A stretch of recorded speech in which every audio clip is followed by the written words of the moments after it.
Neno hili limetoka kinywani mwangu katika haki. Wala halitorudi tena mbele zangu. Kila goti litapigwa. Kila ulimi utaapa.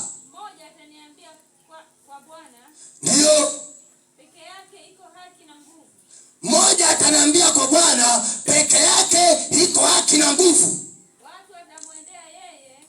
Watu watamwendea yeye. Na wote waliomkasirikia watatayarika. Katika Bwana wazao wote wa Israeli watapewa haki na kutukuka. Katika Bwana wazao wote wa Israeli, ndio sisi. Amina. Watapewa haki na kutukuka. 45:2. Twende hapo malizia. Tena unganisha. Nitakwenda mbele yako. Sikiliza nyie mtu wa Sinai ambaye nasema na wewe katika tarehe 1 hii mwezi wa kwanza 2026, nitakwenda mbele yako na kupasawazisha mahali palipoparuza. Ile milima ambayo imezuia juu yako, ile milima ambayo imeficha hatima yako, hawakuoni, uonekani. Wakitaka kuja kukuona wameficha, kuna milima. Ukitaka kusonga mbele kuna milima imefichwa, unashindwa kuonekana. Mungu wa majeshi anasema ya kwamba atapaparuza, atapasawazisha, atapaweka sawa kwa ajili ya kwako wewe. Twende. Itavunja vipande. Mungu ndo atupenda namna hii. Atavunja vipande. Na kukata mapingo ya chuma. Yale magugu waweka juu ya maisha yako. Walipokufunga, walipokamata, wakasema kwamba yuko miungu upo, tutahakikisha utoboi, tutahakikisha ufanikiwi, watahakikisha wendi mbele, watahakikisha unawe kama ulivyo. Bwana wa majeshi asema atakatakata kwa ajili ya kwako, sio kwa ajili ya mtu mwingine. Katika 26, Mungu anakwenda kukata, Mungu anakwenda kuvuruga, Bwana anakwenda kuangamiza, anakwenda kukusawazishia. Wale mtu asina njia yako, anakwenda kukusawazishia kwa ajili ya maisha yako. Walikuficha ni kweli, wakasema utaonekana, wakasema utaendelea.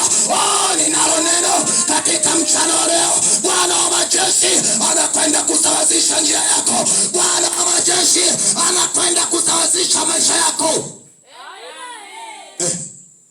Ndio mama. Nami nitakupa hazina za gizani. Huyu Mungu tumpe nini? Angalia ufunuo mkubwa unaokuja juu ya maisha yako. Nami nitakupa hazina za gizani. Hazina za gizani ni hazina gani? Ni hazina zinazohusu maisha yako. Walikuwa wamekuficha wewe. Unatazama eti kwa wengine, unaangalia kwa majirani, unaangalia wengine tu, ukashindwa kujua kumbe ni ya kwako vile vilikuhusu. Hazina za gizani zote Bwana atazirejesha kwa ajili ya maisha yako. Amina. Ndio mama. Na mali zilizofichwa. Jamani, sikieni maneno matamu haya. Twende tuache Yesu, twende kwa nani sisi? Rudia.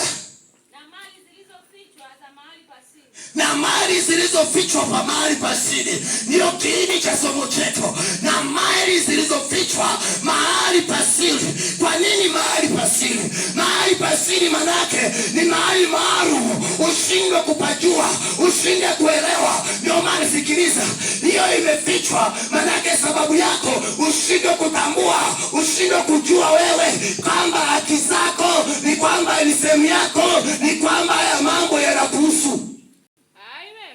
Sema amina. Sema amina. Hebu sema yote yaliyopo duniani ni ya kwangu. Kwa jina la Yesu. Kwa jina la Yesu. Sikiza nikueleze mtu wa Mungu. Baada ya uumbaji tu, neno la kwanza la Bwana Mungu akasema nendeni mkatawale na kumiliki. Sema amina. Sema amina. Nafasi yetu tumeiacha wapi tena watu wa Mungu? Nafasi yetu tumeiacha wapi tena watu wa Mungu? Na kuambia watu wa Mungu lazima tubadilike kwa jina la Yesu. Lazima tubadilike.